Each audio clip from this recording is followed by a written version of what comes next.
កខ្យល់ជំនោក្នុងខែឧស្សាកំពុតសមុទ្រទឹកថ្លា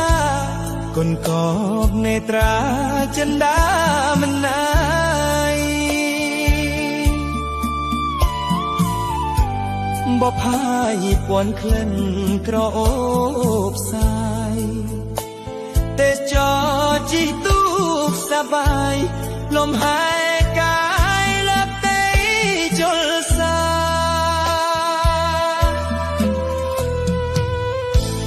បងបានឃើញអូនដើរលើឆ្នេរខ្សាច់រលបសមុទ្រព្រេចព្រេចចាំងឆ្លរំលេចភក្ត្រស្រីជីវ៉ាសំដីទន់ភ្លន់កែវភ្នែកមុតថ្លាសក់ក្រងលំអដោយការដោយទេពធីតាចុះពីសួគ៌បងឈរមើលផ្លិតចិត្តគិតមកមិនចង់បានស្រស់ស្រីមកថ្នាក់ក្នុងជាគូនឹងគ្នា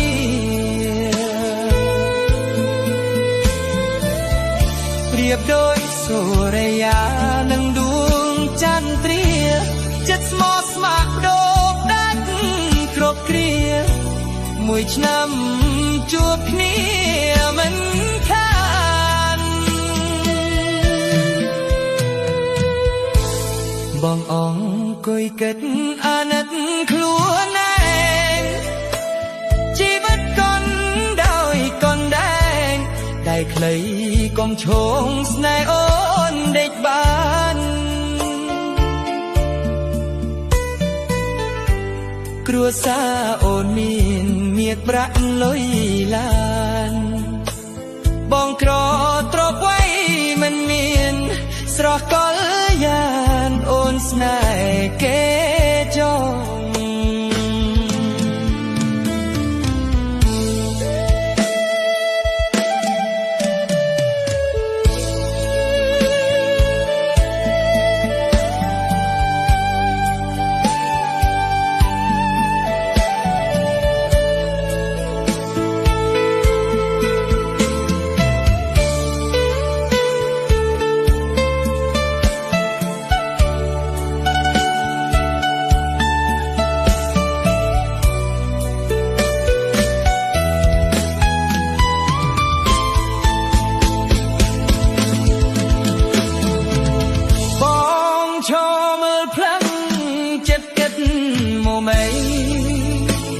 ចង់បានស្រស់ស្រី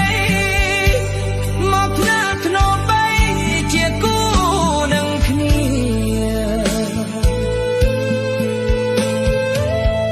ប្រៀបដូចសូរិយានឹងដួងចន្ទ្រា